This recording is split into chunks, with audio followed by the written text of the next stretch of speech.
if we can hire a person who is very intelligent to assist us. And not only that, but we can hire one assistant for each one of our employees to help them make productive. So now the growth happens at all levels in the organization. So not only I can become more efficient, but I can help my employees become more efficient. And that's how the whole organization can go 0 to 100.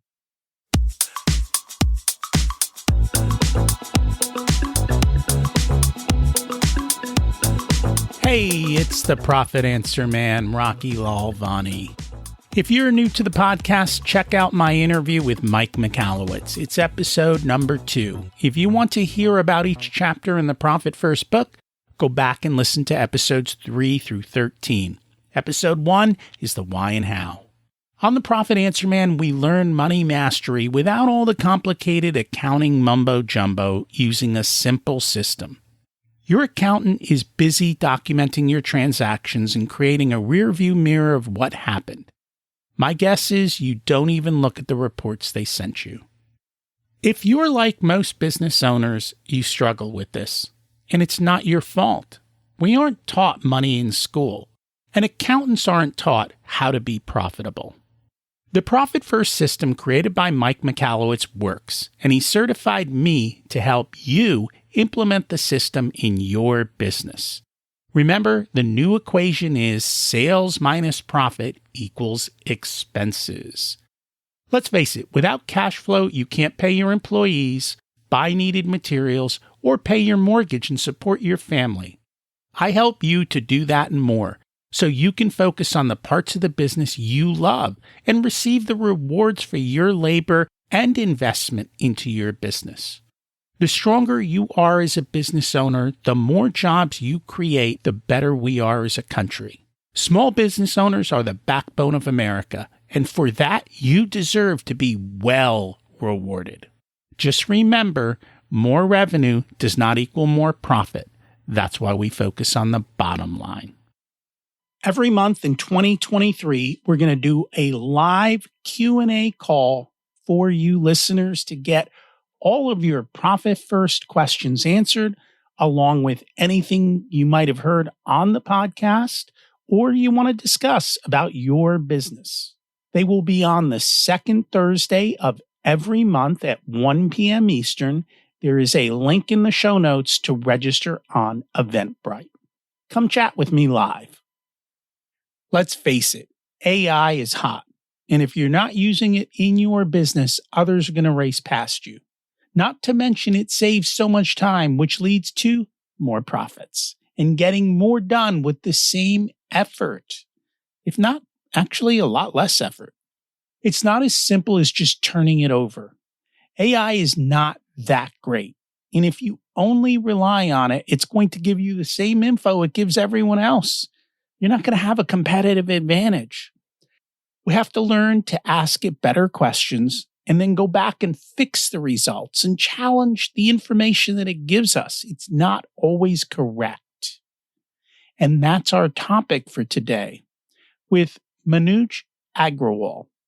He's a global thought leader who has been in AI for 15 years, holds 4 patents in the field. He served clients such as Microsoft, IBM, and others in generating value of over $500 million for them.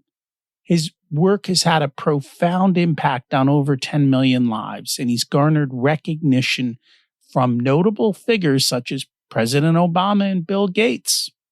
Let's meet him and learn how to implement AI. Welcome to the Profit Answer Man, Manuj Aggarwal. It's great to have you join us today. Thank you so much. Excited to be here. And I'm excited to learn from you. Can you share a little bit about yourself and your business? Sure. Yeah, I'm the founder, chief innovation officer of AI technology consulting company. It's called Tetranoodle Technologies. We are based in Vancouver, and we have been in business for about 20 years now. Work with hundreds of startups, helping them build their technology. Work with some Fortune 500 clients like Microsoft, IBM, Pearson Education. Me personally, I am a global thought leader. in AI. I have 4 patents in artificial intelligence. I've written 2 books on technology. And yeah, my journey actually started working at a factory, earning $2 a day. And so that has been quite an interesting journey, going from that $2 a day from that factory floor to now, boardrooms of Fortune 500 and rubbing shoulders with some other global thought leaders in their field. It is amazing what you can do in life when you set your mind to it and you just go get it. And I think that's one of the greatest things of business, is that you have the ability to do that. It's not where you came from. It's what can you do and how can you help others? So one of the things I have noticed is the acceptance and implementation of AI. And I think for most people, it's ChatGPT. The level of adaptation has happened at a rate that we have never seen before. And I think people don't realize this, but even before that released, there were a bunch of other programs that were using, because I've been using programs to help me write better and do these things that are all AI based. Prior to that, they just weren't as good as this latest version. But I think people are also fearful of it. People are afraid it might eliminate entire segments of jobs. And I don't think that's the case. It's not there yet. Maybe at some point in the future it might be, but it's definitely not perfect. I'd love to hear your thoughts. See, as you said, like AI is nothing new. It has been around since the 70s, in fact. Now, what happened was some smart people who understood the power of data, understood the power of AI, they started taking advantage of it very, very early, as early as 1997, 98. And people who have leveraged it to the maximum are now the richest people in the world. So if you talk about Jeff Bezos, his entire wealth can be attributed towards AI. Amazon is nothing else but AI. Mark Zuckerberg, again, Facebook is all AI. Elon Musk, Tesla is all AI. SpaceX is all AI. I mean, obviously they launch rockets and build cars, but everything is optimized using AI. So the idea is that it is already a part and parcel of our lives. Even if you take out your smartphone, everything on that device is controlled by AI. So what happened was with ChatGPT, this was the first product that was released now, which doesn't require a lot of technical expertise, and everyday people can touch AI, feel AI, make use of it. And so that is the reason why it exploded the way it did. And now we are in a new era where, this progress in AI is going to continue, and new things that we haven't even imagined today, they will start to impact the business world. They will start to impact how we live our lives, how we play, and how we do business. It will. And I think that you're going to have to adapt, right? Because if you're not adapting, worst case, you're losing efficiency. And actually, that's really what it's about. It's about efficiency. It's not about replacing. It's about making people that much more efficient. Because I remember, and it's funny that you mentioned that, I remember it would have probably been back in the 90s where they were creating systems to help physicians who looked at x-rays show them where different things were, even slides of blood cells and so forth, to mark where to look. So kind of assisting them and helping. It just hasn't been so practical for everyday life as it's become now. That is what I just said, right? Like people who understood the technology, they had started applying this to particular use cases like diagnosis and like reading x-rays and a bunch of other things. But now it has become a little bit more generalized. And that is why, it is applicable to pretty much everyone. And the journey will continue as the AI systems become more and more advanced, more easy to use. It will become more what we call general artificial intelligence. So where it will start to mimic human intelligence, where we can do everything. We can chew a gum and walk, and at the same time, we can create graphics. We can write poems. We can, create business plans. All of these things a human can do.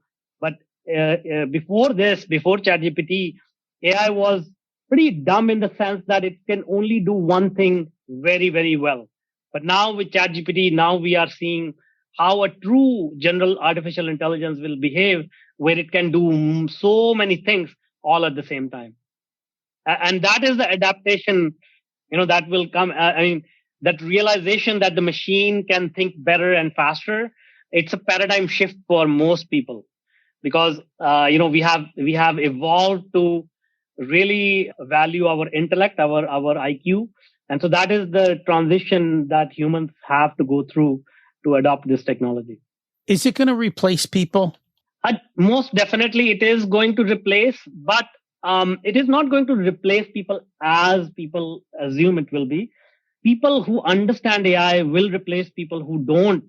A good example could be, let's say, if I ask somebody in 1990s, do you need an email address? Do you need a website? And most people will say, oh no, I've got my yellow pages and I've got my landline. So I don't think I need anything else.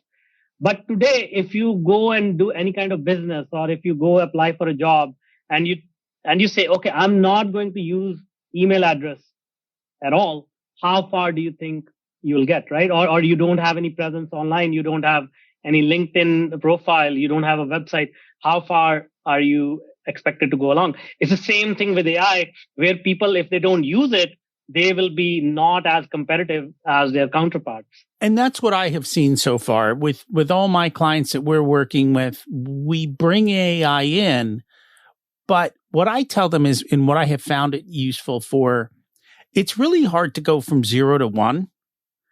It's a lot easier to go from 1 to 100. I think AI takes people from 0 to 50 or 0 to 60. And now all they have to do is get from 60 to 100, and 100 being like the epitome of greatness. Like, you've put out something.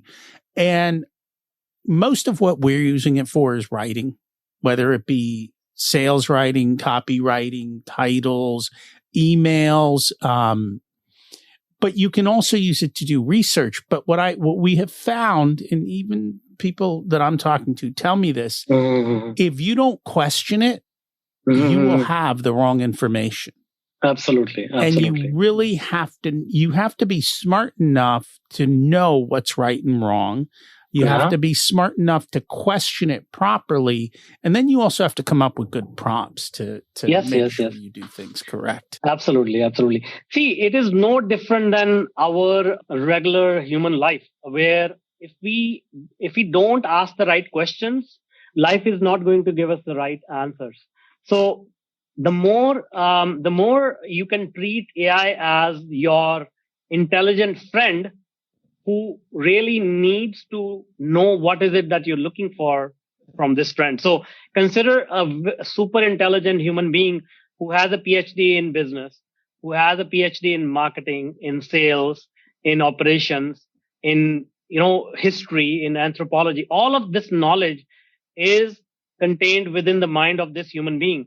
And this human being is ready to answer all your questions.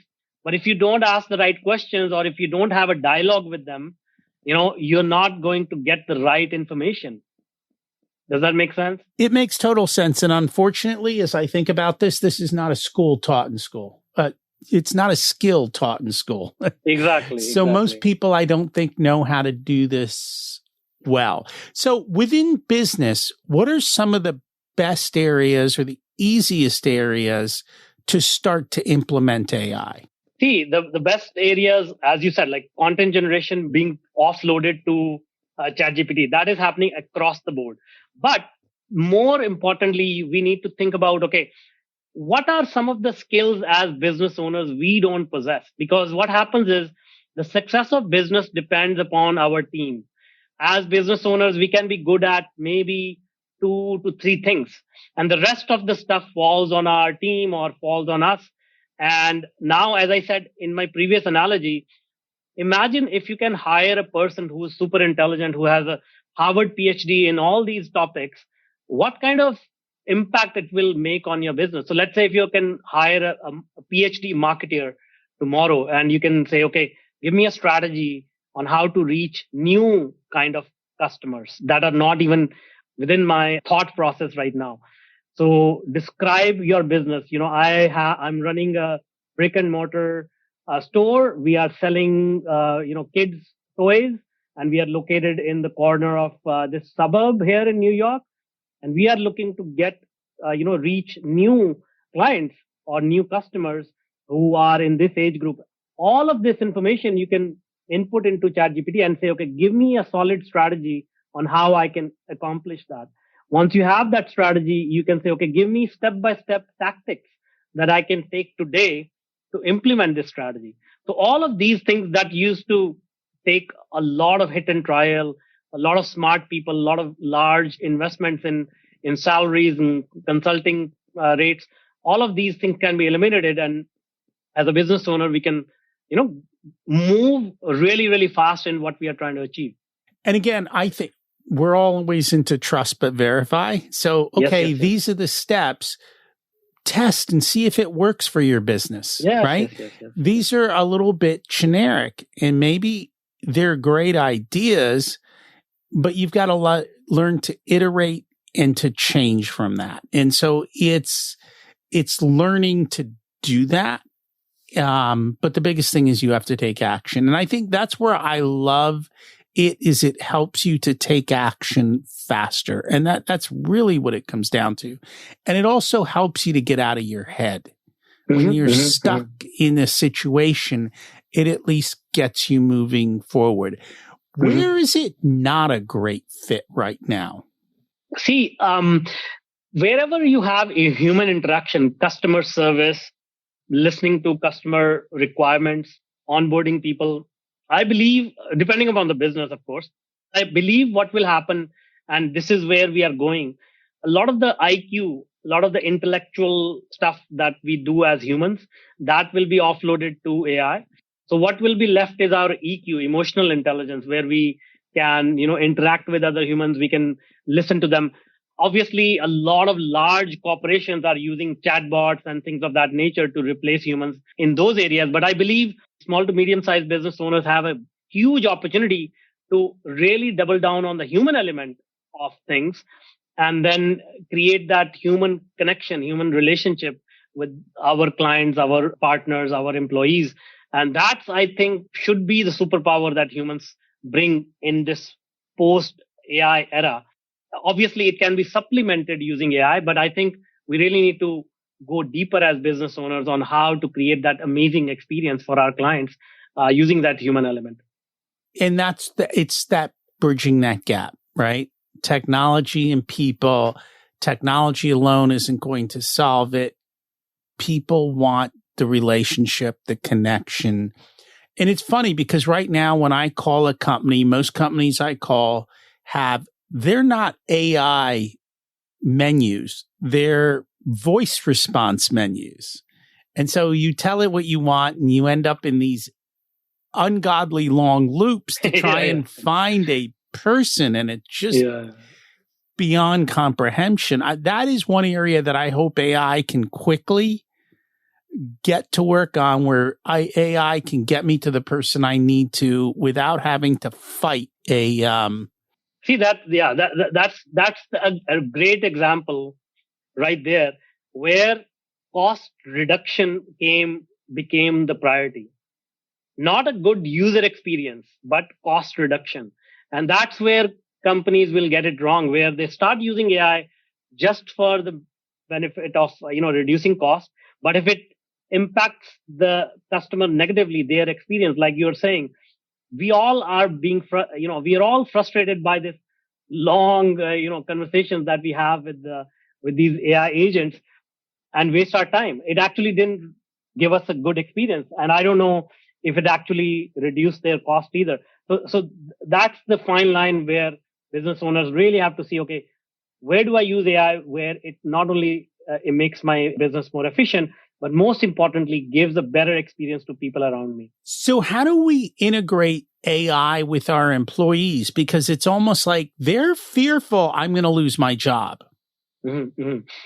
See, the thing is that if we think about how I mentioned earlier, if we can hire a person who is very intelligent to assist us, and not only that, but we can hire one assistant for each one of our employees to help them make productive. So now the growth happens at all levels in the organization. So not only I can become more efficient, but I can help my employees become more efficient. And that's how the whole organization can go 0 to 100, as you mentioned earlier in your example.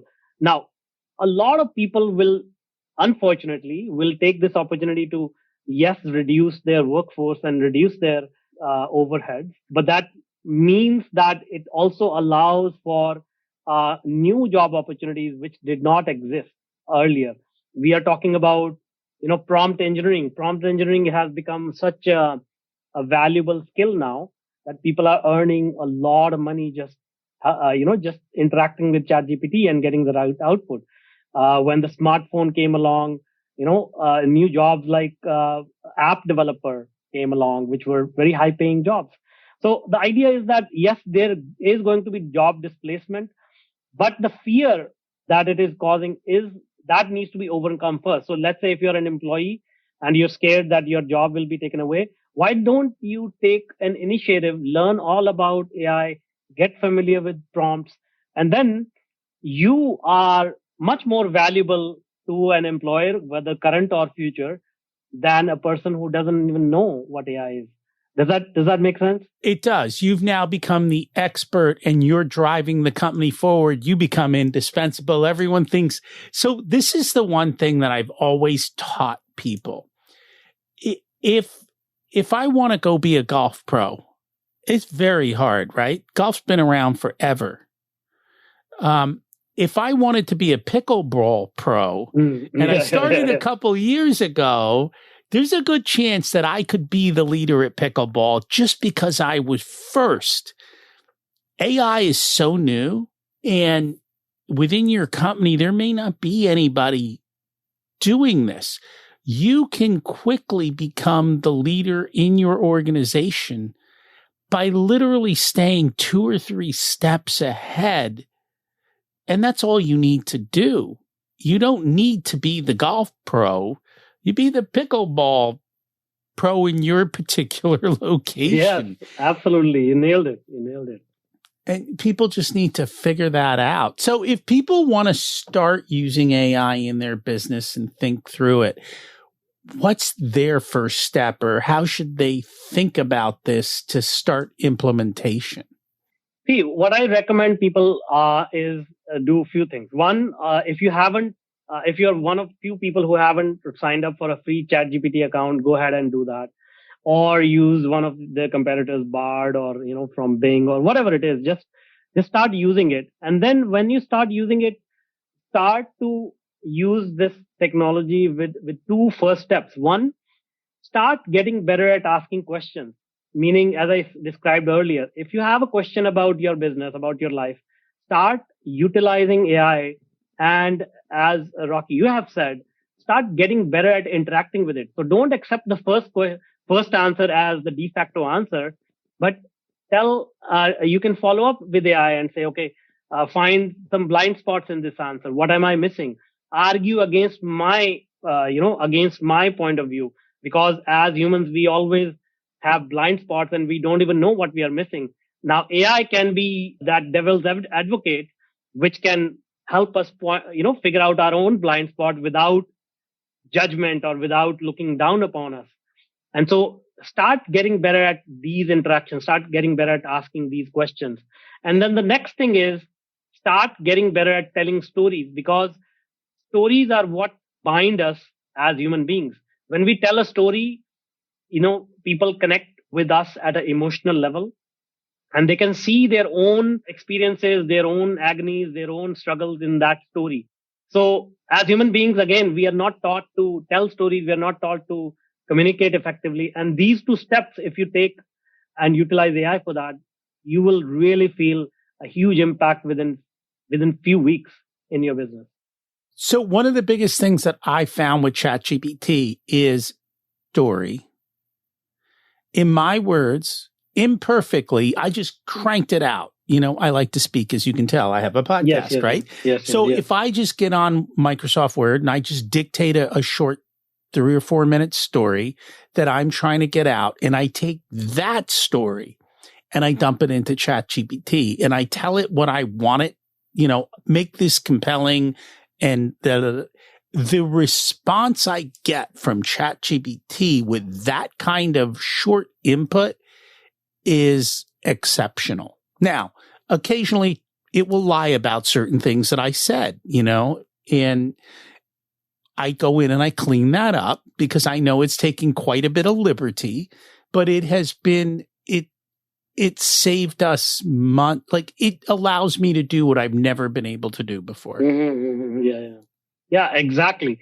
And that is the magic, that is what people really need to start incorporating into their life. In fact, I will even go as far as saying, let's say if you get better at telling stories, you will find yourself better at communication with even your kids, with your spouse, because now you are getting better at a key human skill, which is communication.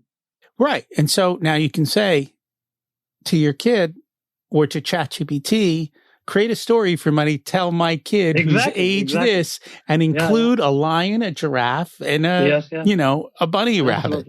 Absolutely. And absolutely. Now you have a story to tell your kid. Now you're amazing, right? Yeah, exactly. So where do we find a good resource for learning how to do prompts or how to interact? Because I'm noticing everybody seems to be coming up with a course and trying to say they're the AI expert. But if it's like anything else in business, 98% of it isn't that great. So, all right. So this is a very, very interesting question here. Like I totally believe that this whole thing about prompt engineering is kind of a hoax, in my opinion, if you ask me honestly, because when a kid grows up, when an infant grows up, we don't give it a manual to learn the language. It mimics the parents and the environment around the kid.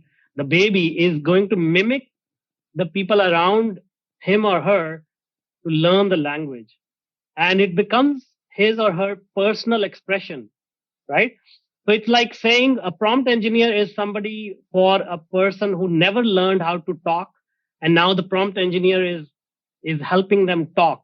So what I'm trying to say is, when you start to interact with AI, you will automatically become your own version of the prompt engineer, and that is the best version that you want. You don't want anybody else, telling you how to interact with this technology, because the moment they go away from your life, you are going to be stuck there. So my advice is become your own expression with AI, and that is going to serve you in the long term. And that makes a lot of sense. Like I said, my best results were when I just told it a story, and then I told it what I wanted back from that story, and it did an amazing job.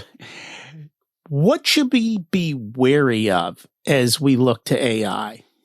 See, a few things. One is that, as you said, like trust but verify. So AI is replicating human behavior. As humans, we make up things all the time. If we don't know certain topic, we, honestly or dishonestly, that's our human nature. We add a little bit of pixie dust, which we know is not accurate, right? We do that all the time. And AI is going to do the same thing for 5 to 10% of the cases when it doesn't know exactly what to say. So we have heard the stories of, people using ChatGPT to file legal claims without checking and then getting in trouble for that. So whatever you're trying to do, make sure you double check and verify. Secondly, the way that everything is set up today, right now, most of the public platforms, they are not, they are not going to worry about your private information, your sensitive information. So if you are uploading any information into these platforms, make sure these are not like confidential company records or your private records. All of these things, we there are other solutions for that. So if you have a need for a private repository and putting ChatGPT on it, there are other enterprise solutions available. Don't use the public platforms to share information. And then finally, the thing is that a lot of AI, what it provides is very useful information, but it can also provide you information to cause harm, cause like for nefarious purposes. So it is a powerful technology. So again, utilize it for good, trust and verify, and don't share your private information until you know exactly what you're doing and what kind of output you're looking from AI. That makes a lot of sense. Is there anything we should have talked about we didn't get a chance to? All I can say is, this is one of the biggest opportunities in our lifetime. CEO of IBM has said that AI is going to add about $10 trillion to the world GDP by 2030. So the world GDP today is about $96 trillion.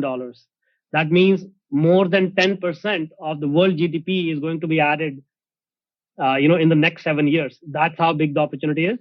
So I will just reiterate, don't be scared, don't be fearful, just embrace it and then start using it to experience how it works for you. And if we can only pick up 10 million, so be it, Yeah, it's yeah, okay. Yeah. Exactly. If people would like to learn more about you, connect with you, what's the best way for them to do that? Yeah, you can connect with me on LinkedIn. Let me know you heard me on this podcast. Tell me what you're trying to do and how we may be able to help you.